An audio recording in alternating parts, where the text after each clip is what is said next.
그러므로 누구든지 이 어린아이와 같이 자기를 낮추는 사람이 천국에서 큰 자니라.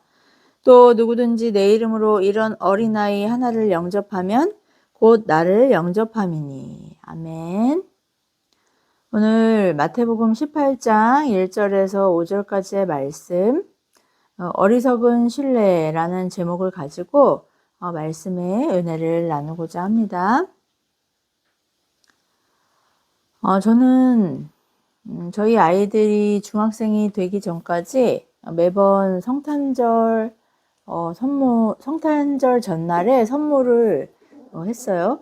아이들이 다니던 뭐 어린이집이나 또 학원에서도 이벤트로 산타 할아버지 복장을 한 선생님이 집집마다 다니면서 부모들이 미리 준비한 선물을 아이에게 주는 이벤트도 있었죠.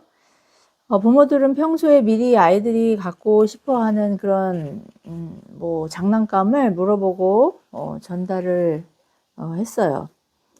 한 번은 급하게 선물을 준비해 놓고 깜빡 잊고 차 트렁크 안에 두고 집에 들어와서 그냥 잤는데 선물을 기대하고 잠들었던 막내 딸아이가 아침에 머리맡에 선물이 없으니까 많이 당황해서 저를 흔들어 깨웠던 적이 있습니다. 역시 당황했던 제가 밖에 나가서 선물을 들고 들어오면서 뭐 산타 할아버지가 선물을 밖에 놨다고 했는지 어쨌든 그런 궁색한 변명을 했던 것 같은데 그 이야기를 딸이 지금도 가끔 하곤 해요. 그때까지 산타 할아버지의 존재를 의심하지 않았던 이 천진난만했던 딸아이의 동심을 파괴했던 사건이었죠. 그리스도인 가정은 뭐 세상 사람들처럼 성탄절을 뭐 밤새 즐기면서 향락을 추구하는 그런 뭐 이벤트라고 생각하지 않죠. 성탄절을 기뻐하는 것은 예수 그리스도를 우리에게 선물로 주셔서 또 우리를 구원해 주신 하나님께 감사하는 그 기쁨의 날이라는 것을 알고 있어요. 그런 의미로 하나님께 예물을 드리고 또 서로 선물을 주고받는 것이죠. 어쨌든 제 아이들이 어렸을 때 그때는 제가 하는 말은 정말 얼토당토하는 말일지라도 고지고대로 그렇게 믿었던 그런 때가 있었습니다. 그런데 지금은요, 무슨 말을 해도 정색을 하면서 자기들의 정보와 논리로 제 말을 반박할 때가 굉장히 많거든요. 그래서 가끔은 그때가 그립고 서글퍼질 때가 있기도 해요. 이렇게 부모의 말을 철석같이 믿는 그런 천진난만하던 아이들이 유괴범이나 또 집안에 침입하려는 그런 강도의 말까지 의심 없이 믿고 그들을 따라간다거나 문을 열어주어서 범죄의 어떤 타겟이 되는 사건이 종종 보도되곤 합니다. 미해결 사건이자 오래전 발생한 이 개구리 소년 실종 사건 알고 계시나요? 뭐 1980년대였던 것 같은데 그 12명이나 되는 아이들이 실종된 사건이었었죠. 아이들이 개구리를 잡겠다고 나가서 돌아오지 않은 사건이었어요. 뭐 그리고 나서 뭐 거의 20년이 지난 시점에 그 야산에서 실종된 12명의 아이들로 추정되는 유골이 발견되었죠. 법의학자는 그 둔기로 머리를 가격한 그 두개골의 흔적을 통해서 이 아이들이 살해당했을 거라고 그렇게 추정했는데요. 뭐 그러면서 뭐 간첩이 그랬을 것이다.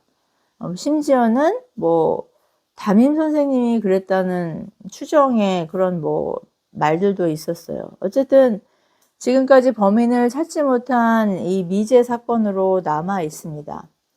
12명이나 되는 아이들이 누군가 믿을 만한 사람을 따라갔다가 피해자가 되었다는 추정에 힘이 실리는 것도 같지만 아무튼 이 신뢰할 대상이든 신뢰할 대상이 아니라 신뢰하면 안 되는 대상을 따라갈 때 벌어지는 이런 참혹한 비극을 우리는 에덴에서도 목격하게 되죠.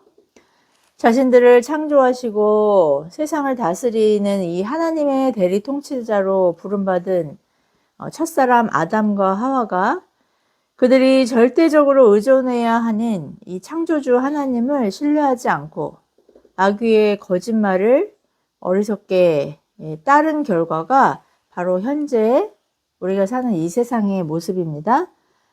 미움과 탐욕과 또 살인과 전쟁과 같은 이 부조리와 비인격적인 무질서가 조화와 질서를 대신한 지금의 세상이에요. 오늘 말씀을 통해 거짓된 세상을 신뢰하는 어리석은 어린아이가 아니라 하나님만 절대 의존하는 그런 어린아이의 경건의 능력을 회복하고 세상 나라에 저항하며 하나님 나라 확장을 이어가는 저와 여러분 되기를 예수 그리스도 이름으로 축복합니다. 지난 시간에 이어 주님은 제자들에게 이 천국 공동체의 삶과 또 하나님 자녀들의 삶의 태도에 대해 말씀하고 계시죠. 상상수훈에서 말씀하신 것처럼 이 하나님의 통치를 기뻐하고 즐거워하는 자녀들에게 이 땅의 무질서와 타락은 정말 고통스럽지 않겠어요?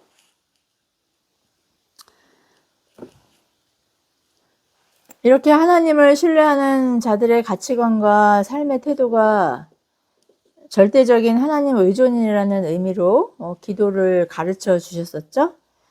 개혁신학자 마이클 호튼의 정의처럼 이 기도란 하나님께 대한 의존 선언문임을 그렇게 천명하고 계신 것이죠. 오늘 주님은 이 천국의 비밀을 군중들이 아닌 제자들에게만 가르쳐 주신 후에 예수님이 예루살렘에서 유대인들과 이방인들에게 고난당하고 십자가에서 죽으시고 부활하신다는 그런 심각한 이야기를 두 번째로 말씀하셨어요. 그러자 제자들은 주님이 고난당하시는 그 십자가 사건은 회피하면서 부활 후에 하나님 나라가 도래한다면 자신들에게 어떤 보상이 따를지에 대해 이야기하다가 급기야 언쟁을 벌이게 되죠. 어린아이나 미성숙한 사람의 특징 중 하나가 바로 자신이 듣고 싶은 것만 듣고 보고 싶은 것만 본다는 것인데 제자들도 이와 같이 어린아이 같은 미성숙함을 그렇게 커밍아웃하고 있어요. 본문 이후에 20장에서는 주님이 세 번째로 십자가 고난과 부활을 말씀하셨을 때 이 12제자 중에 2명인 그 야고보와 요한의 어머니까지 가세해서 아들들이 수석제자가 되기를 간청하는 내용이 그렇게 기록되어 있죠. 교회 안에서 수석 부목사란 호칭이 제일 이상한데 아마 서열을 중요시하는 세상의 기준을 교회로 들여오는데 일조한 그런 어떤 기록이 아닐까 생각해 봐요. 그러자 주님을 따르던 많은 무리 중에서 어린아이 한 명을 이 미성숙한 제자들 앞에 세우시고 서열과 계급이 존재하는 이 제자들의 천국과 주님이 말씀하신 어린아이의 천국이 얼마나 다른지를 깨닫게 하시는 말씀을 하시죠. 권력욕이나 소유욕과 같은 야망을 가진 그런 사람은 절대로 천국을 소유할 수 없다고 책망하시는 말씀이었어요. 세상의 기준과 가치관은 이제껏 누리고 소유하지 못한 것을 보상받을 수 있는 절호의 기회가 천국이라고 그렇게 말하겠지만 주님이 말씀하신 이 하나님 나라는 도리어 아무것도 스스로는 소유를 주장할 수 없고 하나님 아버지의 관심과 도움으로만 살아갈 수 있는 그런 어린아이 같이 의존적인 존재가 천국의 자녀라고 그렇게 말씀하시죠. 지난주 그 염려하지 말라고 하신 말씀이 하나님의 돌보심을 신뢰하는 자녀의 그 내면적 태도이듯이 어린아이 또한 부모가 없으면 철저히 무능하고 연약한 존재라는 것을 통해서 의존적인 존재의 실제적인 정체성을 그 아이를 통해 보여주신 거예요. 이스라엘에서는 인구를 조사할 때 성인 남자만을 계산했어요. 미성년이나 여자는 숫자에 포함하지 않았죠. 그렇다고 뭐 아이들이나 여자를 그렇게 뭐 무시했다기보다는 이런 존재들은 부모나 남편에게 의지하는 그런 의존적인 존재라는 측면에서 그렇게 한 거예요. 하나님께서 구약 이스라엘에게 주신 율법에서 고아나 과부 또 나그네를 긍휼히 여기고 돌보라고 하신 이유 역시 그들이 이웃의 도움이 없으면 절대로 그 생명을 유지할 수 없는 의존적인 존재였기 때문입니다. 이런 이유에서 신앙생활은 단순할 수밖에 없습니다. 출애굽 이스라엘이 광야 40년 동안 훈련받은 신앙생활을 한번 생각해 보세요. 농사도 짓지 않고 또 뭐 그렇다고 목축을 한 것도 아니고 그저 매일 주시는 만나를 양식으로 삼고 말씀을 듣는 것 아니었어요? 그들이 40년 동안 의복이나 신발도 헤어지지 않았다고 말씀하셨으니 뭐 그런 것들을 사기 위해서 뭐 상거래를 한 것도 아닐 거고요. 하나님만을 바라보고 의지하는 것이 신앙이라는 것을 그들의 40년 그 예배 훈련을 통해서 보여주신 것이죠. 인맥이나 스펙 또 소유의 유무 없이 하나님을 절대적으로 의존하는 40년 동안의 훈련이었죠. 가끔 저희 가정이 어려운 상황을 만날 때 제가 기도하자고 하면 기도만 하면 되냐고 남편이 저를 비난할 때가 있었어요. 그러면 저는 속으로 그렇다라고 그렇게 말했죠. 나 이제 무서워서 말을 못하고 속으로만 그렇게 대꾸를 했거든요. 제가 기도만 한다고 해서 뭐 가사를 소홀히 한다거나 은둔 생활을 하는 것이 아니기 때문에 제가 기도만 하고 있는 것은 아니라는 것을 가족들도 남편도 잘 알고 있을 거예요. 그렇지만 이 삶의 우선순위를 기도에 둔다는 의미로 기도하자고 했기 때문에 저는 어려운 상황을 만나면 그 평소보다 더 예민하게, 기민하게 기도의 자리를 찾곤 합니다. 지금은 거의 뭐 본능적으로, 습관적으로, 이것은 시험이다. 뭐 이런 생각이 들 때마다 습관적으로 그렇게 기도의 자리로 나아가죠. 잔머리를 굴리면서 누구에게 도움을 구할까 고민하며 또 저 자신이 참 주체적이고 독립적인 어른이라고 착각하던 예전과 달리 하나님께 매달리고 질척거리는 그런 어린아이가 된 것이죠. 물론 지금은 어른 같았던 남편도 저보다 더 많이 기도하는 것 같은데 체험적으로 기도의 은혜를 매번 경험했기 때문일 거라고 그렇게 확신합니다. 저에게 그래도 힘이라고 할 만한 자원과 그런 체력이 지금보다 더 있었을 그때는 저 역시 기도보다 저의 자원을 더 의지했던 것 같아요. 대부분 일의 결국은 항상 낭패를 보는 것이었어요. 그러나 이제는 뭐 그럴 만한 자원도 없고 뭐 사람도 없기 때문에 어쩔 수 없어서 기도할 때도 있지만 저는 정말 기도밖에는 달리 문제를 해결할 방편이 없기 때문에 더욱 기도할 수밖에 없는데 그러나 그럼에도 불구하고 결과는 항상 합력하여 선을 이루신다는 하나님의 말씀의 성취였었죠. 그러다 보니 이제는 간혹 기도의 우선순위에서 벗어나서 밖으로 분주하게 나다니는 저를 보는 딸이 도리어 엄마 기도하셔야지 그렇게 나다니시면 어떡하냐고 권면을 하는 그런 감사한 지경에 이르렀습니다.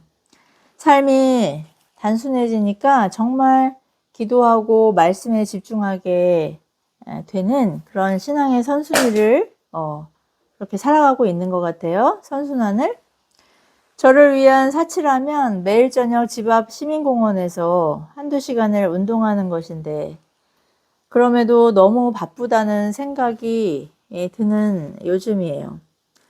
여행 다니고 술 마시고 지루함을 벗어나기 위해 새로운 만남을 추구하는 사람들을 보면서, 물론 이런 것들이 뭐 나쁘다는 것은 아니지만 그 목적이 지루한 일상, 지루한 루틴을 벗어나기 위한 그런 몸부림이라면 저 또한 하나님을 만나지 않았다면 그런 일상의 지루함과 루틴에서 벗어나기 위해서 몸부림 쳤을 것이라는 생각에 저는 더욱 감사하게 돼요.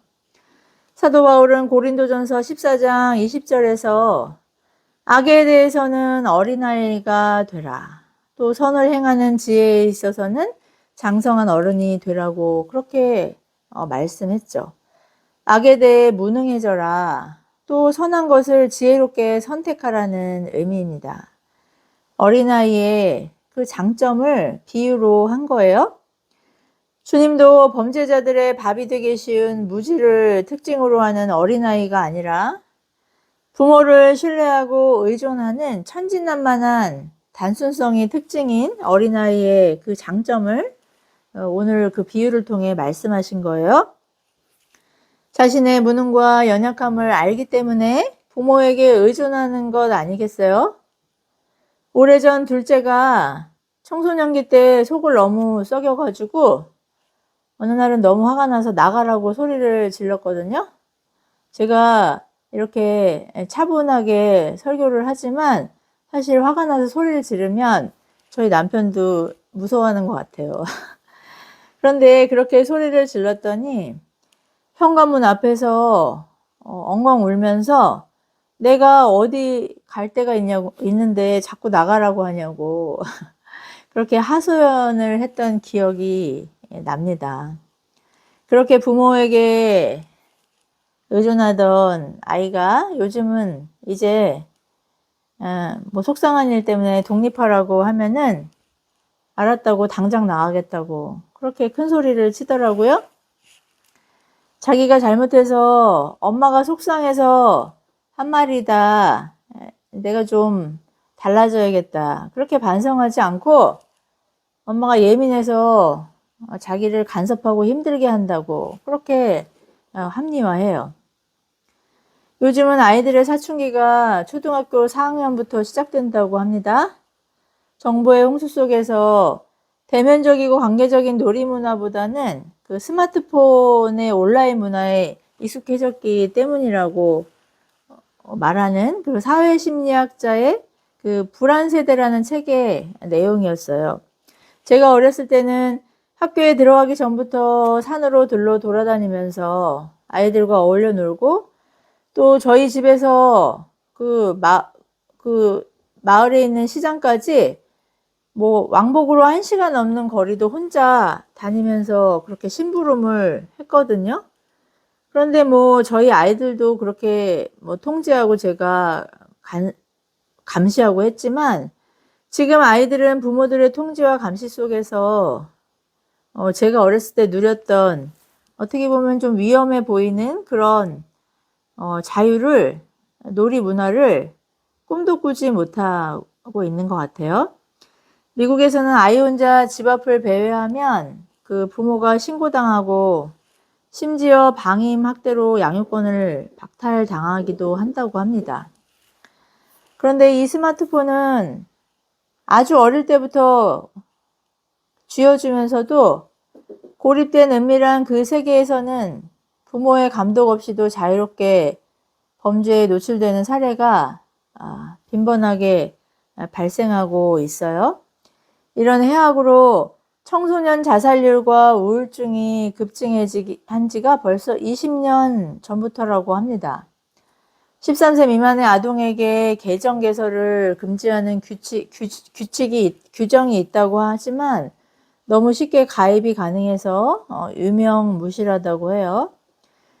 미국에서는 챗GPT와 연애하던 소년이 챗GPT에게 만나고 싶다고 했는데 그 AI가 너랑 나랑은 나에겐 몸이 없기 때문에 너를 만날 수 없어 라고 한 말에 이 아이가 아버지의 총을 몰래 가져다가 자살을 했다는 그 실화가 보도되기도 하는 그런 실정이죠.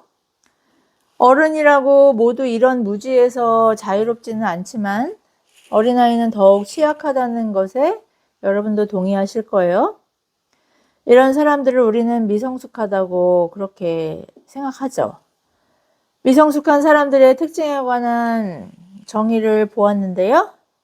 남 탓하기, 합리화와 습관적인 핑계와 책임 회피, 분별력이 약해서 다른 사람에게 자주 사기나 또 이용을 당하고 착취를 당하는 것, 계획은 세우지만 실행 능력이 없는 것, 무책임함, 그런 것들이 그 미성숙한 사람들의 특징이라고 하네요. 저 역시 여기에서 몇 가지 정도는 해당되는 사람인 것 같아요. 하지만 어린아이들은 아마 거의 모든 것이 해당되겠죠. 나이를 아무리 많이 먹었어도 이런 태도를 일관한다면 미성숙한 어린아이와 같습니다. 남의 말 안 듣고 고집세고 반복적으로 동일한 실수를 하고 무책임하기 때문에 가족들에게 책임을 전가하고 피해를 끼치죠. 반성하지 않고 성찰하지 못하는 것이 미성숙한 사람들의 전형적인 특징이에요. 그러나 하나님께서 창세전에 예정하셔서 택하시고 부르신 이 하나님의 어린아이들은 이런 미성숙한 사람이었다고 해도 결국은 악에 대해 무지해지고 또 선에 대해서는 어른처럼 성숙한 신앙인으로 변화됩니다. 하나님께서 그렇게 말씀을 통해 우리에게 약속하셨잖아요. 그리스도 안에 있으면 새로운 피조물이라 이전 것은 지나갔으니 보라 새 것이 되었도다.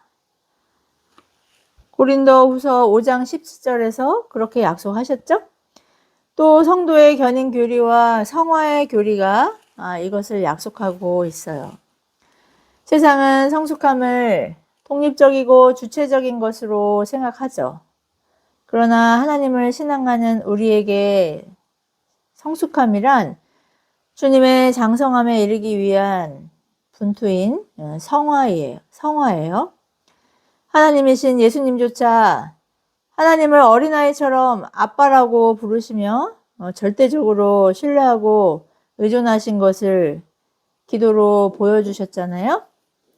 빵을 나누시고 음료를 나누시는 상황에서조차 매 순간 하늘을 우러러 우리에게 주신 평생의 자원, 또 날마다 부어주시는 이 모든 자원이 아버지이신 하나님께로부터 주어진 선물임을 당당하게 고백하셨죠.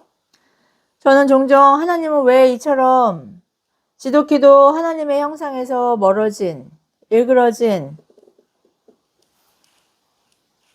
금쪽이 같은 우리를 끝까지 붙들고 사랑하시고 기도에 신실하게 응답하시는가? 그렇게 생각할 때가 있어요. 예수님이 십자가 형벌로 죽으실 만큼 죄인인 우리는 그처럼 참혹한 형벌을 당해도 싼 존재인데 그런 우리의 죄를 왜 예수님에게 전가하셔서 대신 죽게 하시고 우리를 용서하셨는가?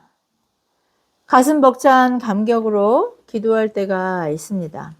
여전히 이기적이고 탐욕적인 저를 보아도 그렇고 제가 만나는 사람들의 이기심과 또 완고함과 부끄러움을 상실한 그런 모습 속에서 예수님께 불을 내려달라고 한 보아녹의 형제의 외침이 제 속에서 아우성칠 때 더욱 그렇습니다. 그러다가 우리 아이들이 어렸을 때 사진을 보거나 또 엘리베이터나 공원에서 부모와 함께 그리고 외출 나온 그 천진난만한 아기들과 임신과 출산을 준비하고 있는 큰아들의 말을 듣고 설레는 마음으로 손주를 그려볼 때 마음속에 말할 수 없는 그런 몽글몽글한 따스함과 또 사랑의 감정이 마구 솟구치는 것을 느끼곤 해요. 부모나 어른의 보살핌과 사랑이 없으면 한순간도 살아갈 수 없는 그 연약한 아이에 대한 말할 수 없는 긍휼과 사랑이 마구 솟아나는 것을 경험하죠. 정상적인 사람이라면 누구나 이렇게 나에게 절대적으로 의존하는 대상에게 동일한 감정을 느낄 거라고 생각해요. 요즘 새 집걸로 한 집이 애견을 키우지 않습니까? 애견 화장터나 유걸함도 있다고 하더라고요. 애견의 엄마 아빠를 자처하는 애견인들을 보면서 제가 아이들 어렸을 때 놀이터에서 만나는 그런 엄마들이 교제하고 왕래하던 것처럼 지금 그렇게 서로 침묵을 나누더라고요. 요새는 강아지 이름도 사람 이름처럼 부르는 것 같아요. 호적이 마구 꼬였죠. 애견의 엄마 아빠가 되기도 하잖아요. 저는 어느 날 졸지에 처음 보는 그 강아지의 이모가 된 적도 있습니다. 집 앞 공원에 저녁마다 모이는 애견 모임이 있는데 지호야, 유진아 그러기에 아이를 부르는가 했더니 그 강아지를 부르더라고요. 사납게 짖으면서 으르렁거려도 견주들은 깔깔 웃으면서 서로 이쁘다고 하는 장면을 볼 때마다 그들도 자신들에게 절대적으로 의존하는 그 대상을 사랑하는구나 하는 생각을 했어요. 많이 아쉬운 것은 사람을 그렇게 사랑하면 세상이 지금보다 더 따뜻해지지 않을까 생각했는데요.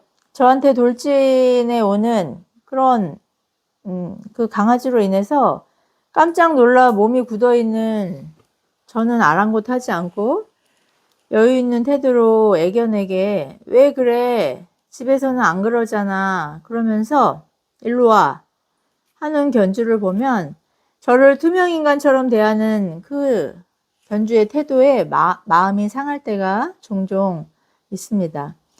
사람은 도리어 경계하면서 반려견이나 반려묘나 반려식물, 심지어 반려돌도 있다는데 하나님께서 다스리고 돌보라고 하신 대상에게 마음을 빼앗긴 무질서하고 그 전복된 세상이라는 생각 때문에 불편한 마음을 억제할 수가 없습니다. 사도 바울의 로마서 1장 27절 이하에서 하나님 대신 피조물을 경배하는 사람들의 역기능적인 우상숭배를 책망하는 기록을 우리는 볼 수 있죠.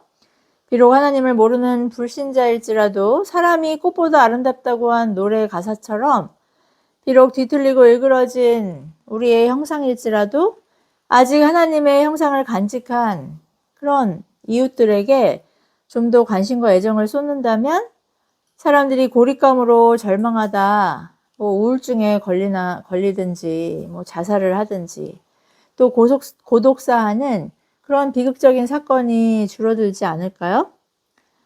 크신 하나님 앞에 인간은 나약한 어린아이 같은 존재입니다.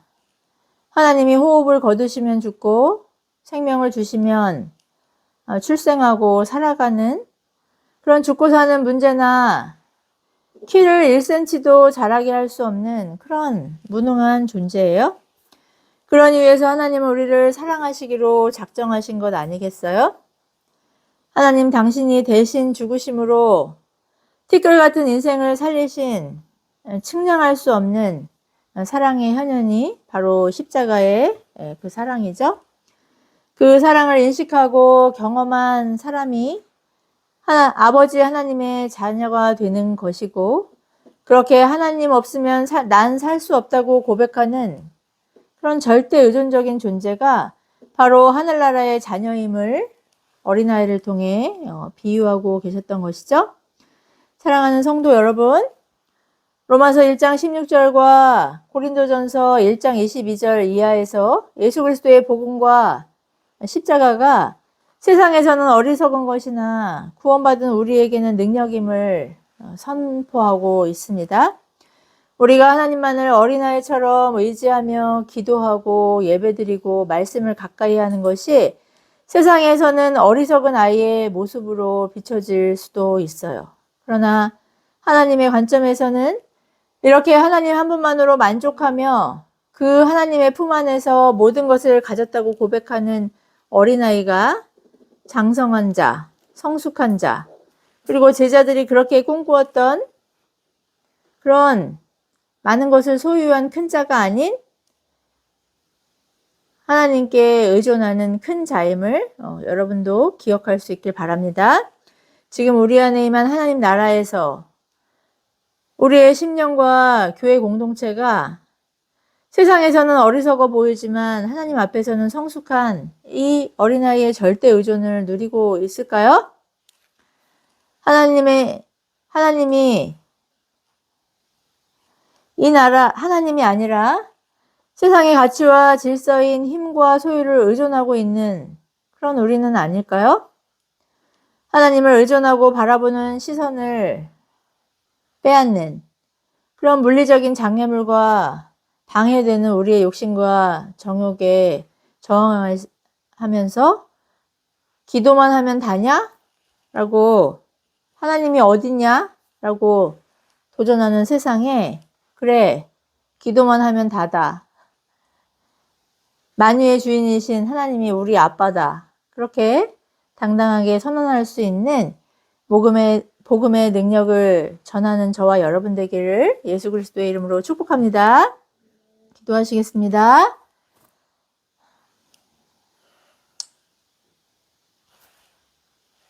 자비로우시고 은혜로우신 하나님 아버지, 예수 그리스도의 그 십자가의 대속과 부활의 생명을 통해 하나님을 떠나 방황하며 유리하며 공고한 멸망을 향해 폭주하던 우리를 돌이키게 하셔서 하나님의 자녀라 칭하여 주시고 하나님을 아빠 아버지라 부를 수 있는 그 놀라운 특권과 권세를 우리에게 주시는데 감사와 찬양을 드립니다.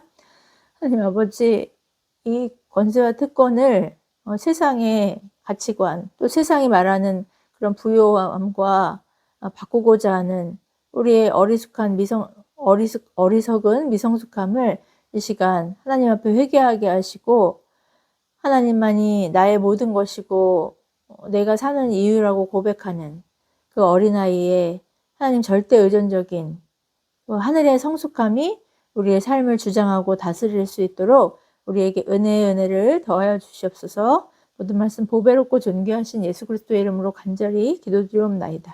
아멘.